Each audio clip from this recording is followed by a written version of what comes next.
Hello, everyone, and welcome to the Western Spirit. Today, we have a very special guest, someone who I've been reading his stuff for a long time, ever since growing up in New York, and even before that, in different places where he used to write.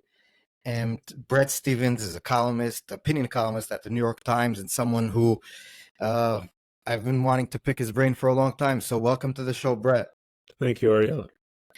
Bret, I have to ask you something. I don't think I've ever seen a month more or less of in American politics so crazy. We had the debate where after the debate everybody was calling for Biden to step down. Then we had Trump being shot, his ear getting shot. Then we had the Republican convention, and then after that Biden steps down, and now Kamala is the candidate, Kamala Harris.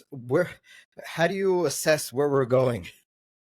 It's very difficult to say for exactly the reason that you mentioned, in which every single week seems to bring not just one, but sometimes several major political surprises. So I think it would be foolish for me to make any predictions. Right. I saw that you wrote about a week ago in the Times that you basically voiced your concern with the fact that they're almost like a coronating Kamala. They're basically appointing her and not having some sort of primary. Maybe you could explain your position. I just found that interesting. Well, first of all, the Democratic Party should be democratic. It should choose its nominees through the will of Democratic voters, not the decision of Democratic insiders, money people, and other kind of big names inside the party. So I think that's one reason. But the larger reason is that the reason you have primaries is to test for both the strengths and weaknesses of candidates. If you go back to 2008, at the end of George W. Bush's administration, people assumed that Hillary Clinton was the strongest candidate. Well, it turned out she had some major weaknesses, and then this guy nobody had heard of, Barack Obama, had some great political strengths. In 2019, during the Democratic primary, people thought that Kamala Harris was going to be a strong candidate. Turned out Right. she had grave weaknesses. She didn't even make it to the Iowa caucuses. She turned out to be a very bad campaign manager with not much of a message, and so she was weak. And this time around, Harris is being selected, not elected, selected, despite the fact that there's not a great deal of evidence that she's a better candidate today than she was 4 years ago or 4.5 years ago. So my sense is the Democrats are making a grave mistake. But on the other hand, she also faces an opponent with his own well-known set of weaknesses. Yeah. We'll get into that, but maybe we don't even have to get into that because one of the things that I think is more important to our listeners is what's happening in Israel, obviously. And where would you? We saw President Biden supporting Israel, especially in the beginning. He came here, was very. I was very moved, even though I guess I'm not maybe a natural supporter of President Biden, but I was very moved about his speech when he was here and the support that he gave. And then, sort of in the last few months, there's been a more of a rift between the Israeli government and the administration. How do you assess where we are now? And also Kamala Harris, the way she would be different maybe than Biden, because we saw that now Netanyahu met Biden, and it was more of a warm meeting, at least on the outside of the way they produced the videos. And then when he met Harris, the statement she gave was very critical of Israel. So how do you assess that? Well, that statement worried me a great deal because when she said, I will not be silent, my question was, well, silent about what? Are you not going to be silent about the way in which Hamas conducts its fighting, the way in which it places civilians between itself and its underground command bunkers, the way in which it uses Palestinian civilians as propaganda victories? What exactly is the silence about? It's not exactly as if the world has been quiet or the Biden administration has been quiet about what it perceives to be Israeli excesses in terms of the way in which it has fought in Gaza. So it struck me as a worrisome statement. The other thing that has concerned me about the Biden administration, and I too was very impressed in the days after October 7th about how it reacted, is that it does not seem to believe that there is any concept of plausible concept of Israeli victory in Gaza. It seems to have abandoned that idea, and Right. I think that's a major mistake for many reasons. First of all, we know from our own experience in defeating ISIS in Mosul that urban combat is exceptionally difficult against an entrenched and fanatical enemy. It took us 9 months to dislodge ISIS from a much smaller place in northern Iraq than you guys are dealing with Hamas in Gaza. And also, if Hamas is allowed to survive, then unfortunately, October 7th is going to repeat itself at some point in the future. I know this not because I can see into the future, but because Hamas promises it.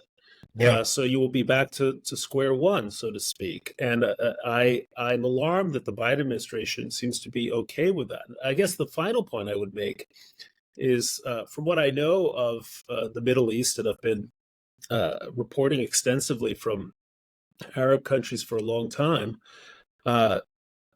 whatever they say in public, Arab leaders want Israel to win because they see Hamas both as an extension of the Muslim Brotherhood as well as an extension of Iranian power. So a double threat to their rule and their ambitions to become much more moderate and modernizing states than they've been in the past. Brett, do you think that one of the things that my dad says a lot, and I tend to agree with him, is that a lot of what's happening is that the left flank of the progressive movement has been pushing the Democrat Party, the administration, to take more radical stances on Israel. Do you think that's something that's playing a part here, or is that something that's too overblown? No, I think it's a very real factor. I mean, one of the things that was almost amusing was that Alexandria Ocasio-Cortez, who's been one of the most vehement critics of Israel for years, has essentially been tossed out of the Democratic Socialists because she agreed to host a meeting on the subject of anti-Semitism. I mean, which tells you something about the Democratic Socialists. And that wing of the party is very strong. It's particularly strong on college campuses and what you might call progressive spaces, which have an outsized influence on the Democratic Party. Now, I don't think. I mean, there are ways in which this can be exaggerated. I don't think the Democratic Party has just become hopelessly anti-Israel. In fact, some of the strongest pro-Israel voices in America today are not just Democrats, they're progressives. I'm thinking of Richie Tores, the Right. congressman from the Bronx. I'm thinking of John Fetterman, the senator from Pennsylvania. I think there are progressives who understand that progressive values are best defended, the only place in which they're defended in the Middle East is in Israel, not in Gaza or Ramallah or Jenin or any of those places. But it is in fact the case that I think Harris is both speaking for and responding to a part of the left, which for many years has become not just critical of Israeli policy, but critical of the existence of Israel itself. How do you explain what happened? Because when I was growing up in New York, like 15 years ago, we would go to my aunt used to live near Union Square Park, and we would go. There was always been like maybe 50 people there with signs against Israel. There were always kookies, everybody looked at them. Those are the crazy people. And now the crazy people have taken over the universities, a lot of them. We've seen the encampments and all that kind of stuff. Where do you think this is coming from? Well, this has been going on for a very, very long time. I don't think it's just 15 years. I think you have to go back for 40 or maybe even 50 years. The left has been groomed, so to speak, to believe a set of preposterous things about Israel, actually a set of preposterous things about the world itself. that the world is divided into white oppressors and the oppressed people of color, of Right. colonializers and colonists. Um, that these dividing lines are the dividing lines between good and evil, and this comes from Edward Said, who was writing about so-called Orientalism back in the 1970s. It comes from a kind of transposed Marxism after the Soviet Union collapsed. What remained of Soviet ideology was anti-Zionism, which really emerges from Soviet propaganda organs in the 1960s and 70s. And it emerges from a belief in the United States that this concept of settler colonialism is intellectually coherent. The United States is a settler colonial state. I have bad news for these white kids up at Columbia and Harvard and other places. They are the settler colonialists. If they are so vehemently opposed to settler colonialism, they should find out where their ancestors came from and go back to Norway or go back to France or whatever. In fact, one of the points that I make whenever I speak on university campuses is that as a matter of fact, the only, or at least the oldest anti-colonialist movement in human history is Zionism, because it's an anti-colonialist effort to restore or maintain Jewish sovereignty in its homeland that stretches back well over 2,000 years. You might say, to the Babylonian captivity and before. At this point, is lost on a lot of these students because their sense of history is so weak.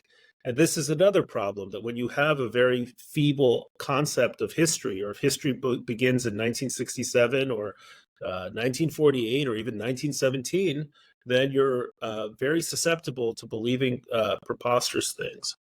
But one of the things that I think that is very weird for me sitting here is that these kids are going to university, and the whole point of university or colleges, whatever you call it, is to study. You're coming in not knowing, and you're supposed to get, question the world and understand it. And a lot of the faculty are promoting these ideas, like you said, Edward Said. And not only that, we're hearing stories about in Colombia where there was an event against anti-Semitism, and the deans are texting each other, making fun of the anti-Semitism, and they were thrown out. But I think the story does goes to show that there's a problem in They academia weren't that, thrown out, by the way. They oh, they weren't thrown weren't. out. So what No, they happened? were. Well, they lost the positions they had, but they weren't Oh, but thrown they're out of the. still there. Yeah. So I guess my question is even stronger. So what do we do about it? Is there anything, or is academia lost in terms of just Well, being? I mean, look, I gave a speech out in Grand Mesa University in Grand Junction, Colorado. So-called flyover country. It's a public university that serves a lot of veterans, and I had one of the best receptions I've ever had anywhere, and more intelligent questions from students who had seen a bit of the world and were not hostile to Israel. When Jews talk about the universities, we tend to focus on a handful of universities that Right. are familiar to us. But the American university system is vast. You never hear about protests at the University of Nebraska. I mean, there was in fact a small protest at the University of Nebraska, but it was essentially insignificant. But that's a major school, with tens of Yeah. thousands of students. So we have to be careful about speaking in overgeneralizations. I do think there is a problem in elite universities, or I should say, in quotation marks, elite universities, because I think they no longer deserve that categorization in the way that they might have, 30 or 40 years ago. And I think there are two ways of dealing with the issue. I think one, of course, is to exert pressure on these schools to change, and to some extent that has an effect. But the second way is to abandon them. It used to be that if you were a ambitious Jewish parent, you wanted your kid to go to Harvard. Well, everything I hear from Jewish students at Harvard is that their experience is fairly miserable. Well, there's life Yeah. outside of Harvard. a lot of schools that used to be sort of not exactly second tier, but you might say class 1B, right, are now very wisely attracting large numbers of Jewish students, and they're becoming better regarded. So Tulane University, Yeah. Washington University, Vanderbilt University, uh, uh, these schools are moving up, I think, because they refuse to indulge some of the radicalism that has become so pervasive at Yale and places like that. By the way, you mentioned Richie Torres and Fetterman. I had Richie Torres on the show, and he explained that he was thrown out of the Progressive Caucus because of his Israel support. So, I mean, in which is that, crazy. I know He is a gay black exactly. Hispanic Democrat representing some of the most underserved, poorest constituents in the country. He's exceptionally thoughtful. There are all kinds of things on which he and I don't agree, in Right. terms of public policy, and that's completely fine. Um, and it's simply because he refuses to bend the knee to anti-Semites that he has been cast out as a progressive. And by the way, it's a very similar dynamic. I'm old enough to remember, the Cold War, and when communism was a major force in political life. And people who understood communists understood that even though they paraded as the most progressive movement, they were in fact the most reactionary and the most oppressive movement. I think with every generation, young leftists have to realize that politics is not on a line; it's on a horseshoe, and the extreme left typically resembles the extreme right. Yeah, they meet in the middle somewhere Yeah, usually. the extreme. It's a French expression. The extremes touch. Yeah. One of the things that I'm circling back to, you mentioned that the other side, meaning Trump, has his problems. I remember that during the Kavanaugh hearings, where we were, uh, it was a crazy time, and uh, I don't even, I don't want to go back specifically to what happened, but you did write a column that I reread now coming because I remember that I found the column so intriguing because you were very, very critical of Trump, and then the Kavanaugh hearing, and they tried to railroad Kavanaugh. And you wrote that you, at that point, I don't remember, I don't want to put words in your mouth because it's not in front of me, but you understood the value of Trump at that specific interaction. And Yeah, so, I remember the column very well. I was and remain an ever Trumper. I'm not going to vote for Donald Trump. I think he's extremely corrosive to American Mhm. politics. I think he has brought down the level of our country dramatically. I think many of his policies are disastrous, but every now and then a bully comes in handy, and that was my point, that Trump refused at that moment to bend the knee to people who were trying to bully Brett Kavanaugh into withdrawing his nomination for the Supreme Court on grounds that I thought were preposterous, and deeply cynical, and intellectually vacuous. And Trump, I think at that point, some of those characterological instincts of his to never back down, to fight, to to uh, uh, uh, to refuse to be morally bullied. At that moment, it came in handy. Other moments, less useful. yeah. Do you think maybe that same logic could be at least on the foreign policy stage in terms of the Middle East, for example, where the at least the when we mentioned the Kamala Harris comments, and they are deeply worried for me, and you mentioned for you, is that they are being bullied the Democrat Party by their extreme left and a lot of these stuff. Mm. Do you think that at least on Israel, Trump has the instinct in has sort of an instinct to be supportive of Israel? He might not know how to articulate it. He might not know exactly all the details, but it seems, at least, even though I agree with you on a lot of it, is that it seems that on an instinctive level, he understands that Israel is important to support it. Do you at least agree with that? Yeah, although I think Trump has no concept of loyalty. So one of the very worrisome things about a Trump presidency is that he can turn on you on a dime. Yeah.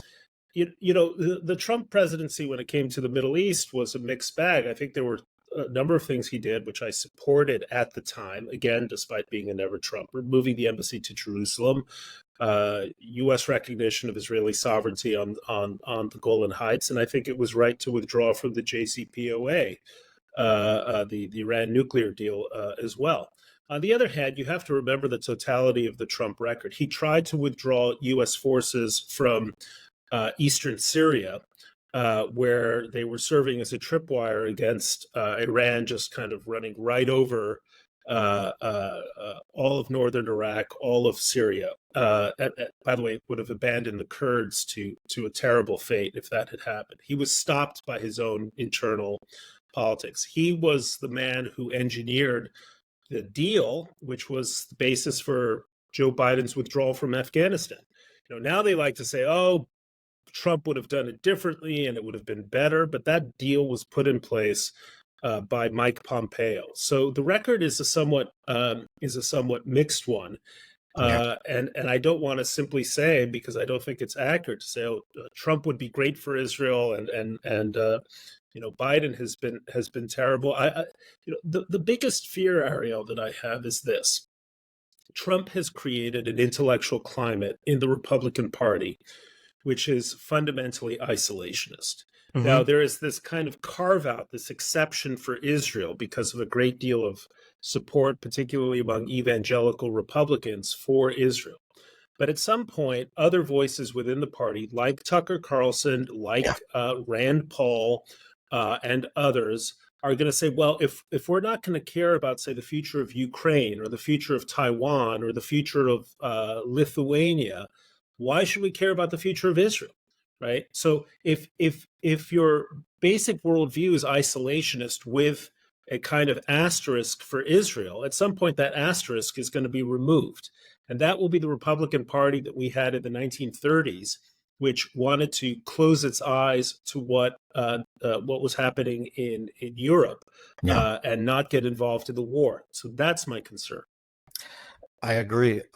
One question that I wanted to ask you was about American Jewry. So I had a few people, Jewish leaders in America, and everybody was saying that after October 7th, there's a sort of, at least from their point of view, a sort of feeling that they never felt before in the US. They never believed that that there was such a large, strong level of anti-Semitism, or at least anti-Jewish, maybe not hatred, but animosity towards Israel, animosity towards Jewish thinking, Jewish life. And that made them closer to their Jewish identity, to put Mhm. it. That's what a few people said in those words. Is that something that you think is widespread, or do you think it'll wear off over time? How do you see that? Well, I can't predict the future, but I do think that October 7th served as a kind of a dividing line for a lot of American Jews. Actually, not October 7th, October 8th, because Yeah. on October 8th, that's when Jews saw that the support that was offered to other people in moments of crisis was not offered to them. As soon as George Floyd was murdered, so many white people signed up for Black Lives Matter, right? When there Yeah. were anti-Asian incidents in this country, people of all races kind of stood in solidarity with Asian Americans. When Jews were being slaughtered, kidnapped, raped, and mutilated, uh, people celebrated. Black Lives Matter, chapters of Black Lives Matter celebrated. There were protests in Times Square with pictures of the Palestinian Yeah. paragliders. And so that, I think, was an awakening moment for a lot of particularly liberal Jews who really didn't think very much about their Jewish identity, or the idea that it was meaningfully threatened, or didn't think, I should be more specific, about the connection between their Jewish identity in the United States and the fate of Israel. And that connection became much more clear. Do you think that something that I did hear from one of the people that I spoke to not too long ago is that progressive Jews felt that they were doing tikkun olam. They were going to help different disadvantaged communities. They were helping the identity politics. They were helping during the George Floyd Black Americans. They were helping Asian Americans, like you said. They were helping LGBTQ people. And then when it was their turn to be the oppressed, to be the people in need, they felt betrayed by all the people they thought were on their side. It was a profound betrayal. It was real. Yeah. And I think for certain types of social activist American Jews, it came as a shock to them. It did not come as a shock to me.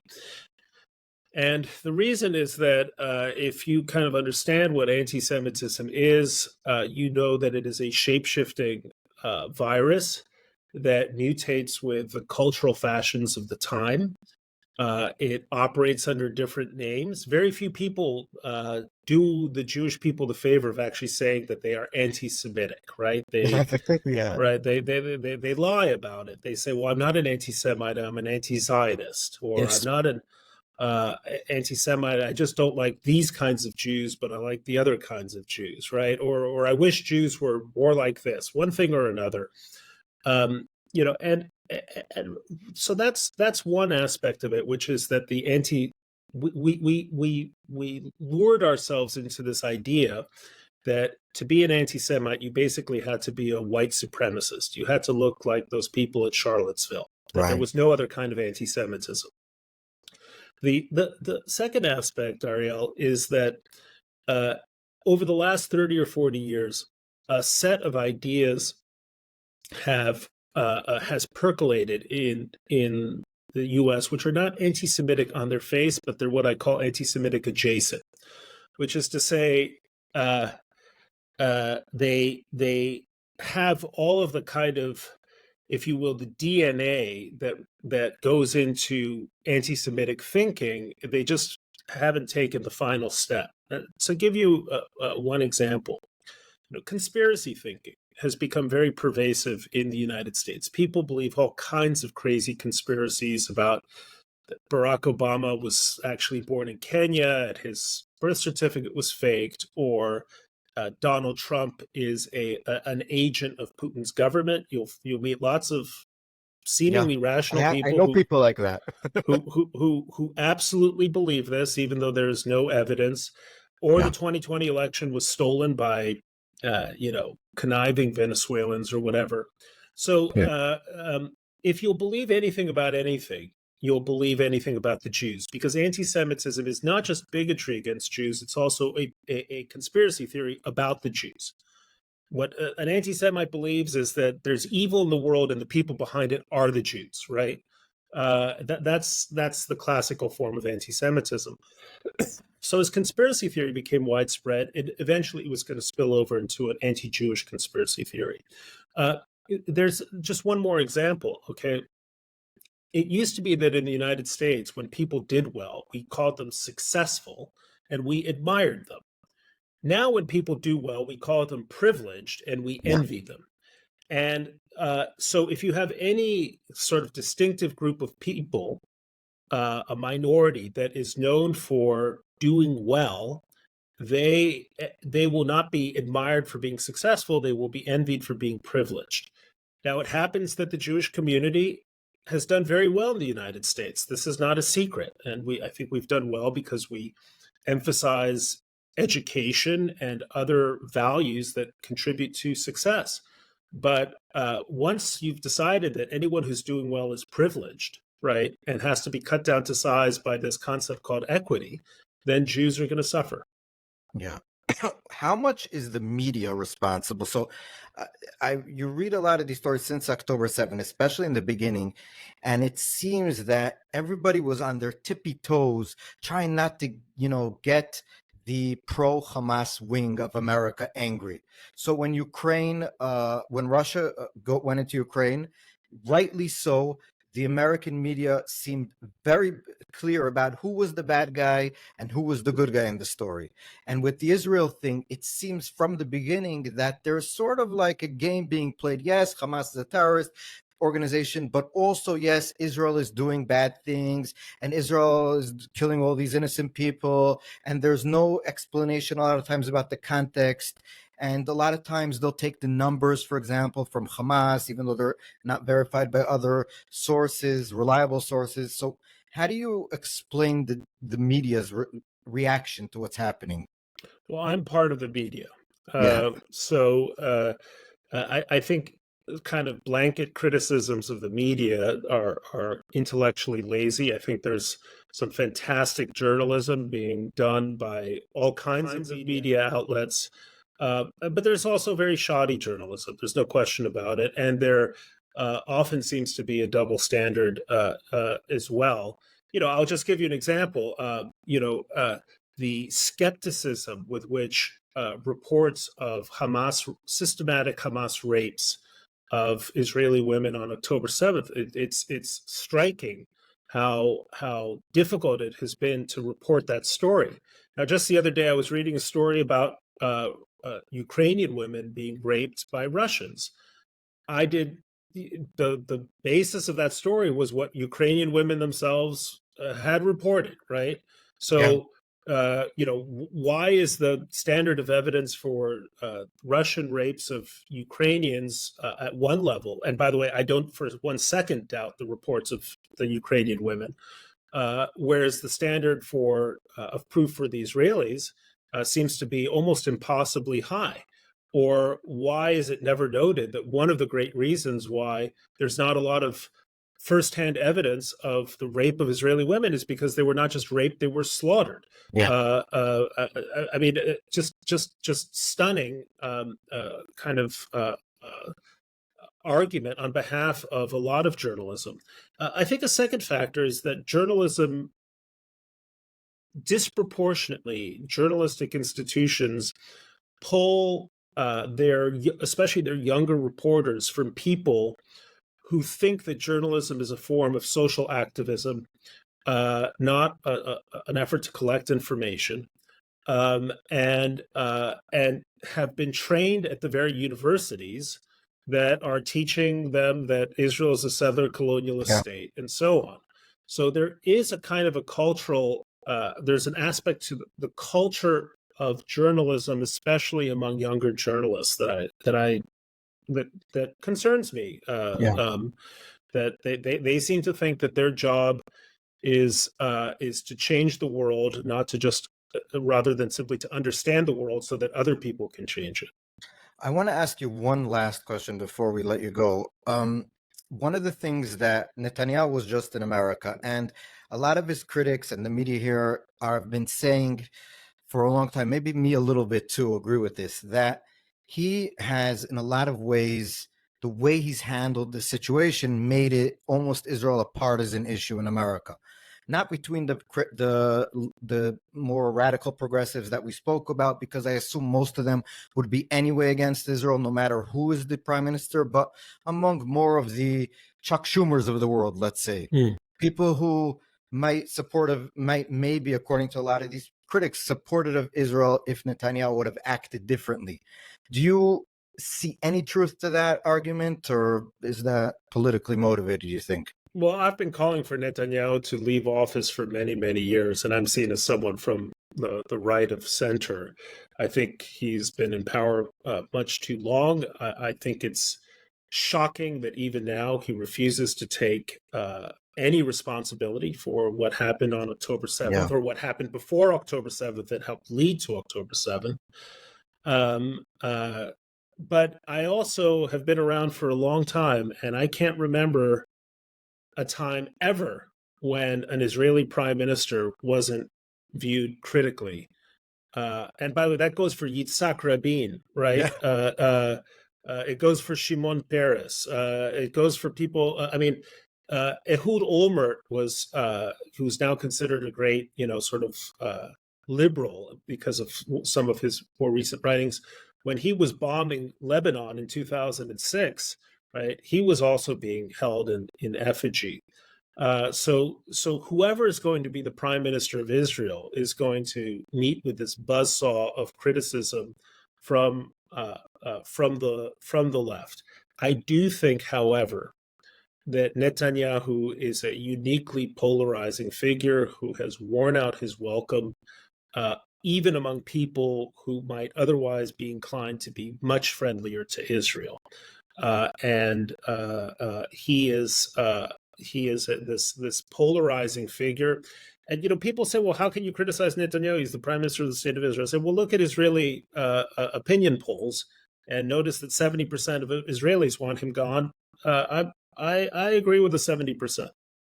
But could you just for understanding explain, because we have be frank, I have a lot of Netanyahu supporters that listen to us, so I want to maybe just give us a little bit of why he's so polarizing to American people like you. What is, other than the fact that he's been in power for so long, what has in his the way he approaches American politics, the way he approaches the whole thing, what makes him so polarizing?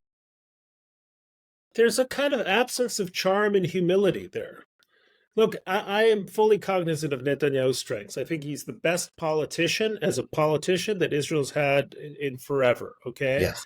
I think he saved the Israeli economy. I remember what Israel was like back in 2002, a country that felt like it was going the way of Argentina. And now every time I visit Israel, I'm astounded by the amount of wealth I see, the change that has come over almost every side of the Israeli economy, and I give him great credit for all of that, as I give him credit for things like the Abraham Accords. I think they were acts of genuine diplomatic imagination. But the problem with Bibi Netanyahu is Bibi Netanyahu, and this is how I think about it. All of his enemies used to be his friends, right? Naftali Bennett was a friend of Bibi Netanyahu. Avigdor Lieberman was a friend of Bibi Netanyahu. You go through the list of all the people, and you know something, they've seen something about this guy that they don't like. And I think that also happens in American politics too. And I really think it comes down to something like the arrogance. The arrogance. There is a kind of absence, not just of retrospection or any sense of apology since October 7th, but this belief that without him there is no Israel. Without him, Yes. there is no future. You know something? It's a talented country with a lot of great potential leaders, and he has snuffed that out for too long. He was prime minister. Okay, you look young to me, Ariel. Not He too was young. probably prime minister when you were a little boy. No, Okay. but I get your point. Well, at any rate, he's been the prime minister, with the exception of a year and a half, for most of the lives of my now grown children. Yes. And that's too much. You know, in America, we think 8 years is quite enough. George Washington thought 8 years was quite enough. Lincoln saved the Union in 5 years. This can't go on forever, and Israel needs different political leadership. Well, I just spoke to Natan Sharansky, and he was in Netanyahu's government, and I asked him what he thought also about Netanyahu, and he said, when I finished being at the Jewish Agency, Bibi came to the finishing of the, they had the ceremony, and Bibi came to him and he said, do you want another 4 years? And he said, no, you also need to step down. You had too much years yourself. And Bibi said, you're joking? He said, no, I'm not joking. You have to step down. And he said that Bibi wasn't too happy with that. But he said that, like you said, he appreciates Netanyahu, and he was less critical than you. But he said, enough is enough. This is too much. And Look, Israel, there's this idea that you can't change leaders in wartime. Well, in World War I in Britain, in the middle of the war, after the Battle of the Somme, it became clear that Britain needed fresh leadership to lead it to victory in the First World War. And they changed Prime Minister Asquith for Lloyd George, who helped Britain win the war. To succeed, and I'm very worried, I mean, we're talking just on the eve of that terrible massacre of children up in the Golan Heights. I'm very worried about what comes next for Israel. To succeed, Israel needs a leader behind whom the whole nation or most of the nation stands. that Yeah. has that confidence. And for a variety of reasons, he does not. And I think Yes. that even Netanyahu supporters should say, it's like if you ever have an argument with your wife and your wife says, you think you've got a good argument, your wife says, absolutely not over my dead body. Well, then in that case, you're going to do what your wife says, right? Because the unity of your household is more important than being right. And I Yeah. think right now what we need is the unity of the household of Israel. And this is after a year before October 7th, where everybody was screaming at each other here. And we know now that probably a lot of what brought Hamas thought that made them think that they might be able to get away with it was the disunity in Israel. So I agree with you. Bret Stephens, it's been an honor to speak to you. Thank you so much. Thank you. Thank you very much for having me.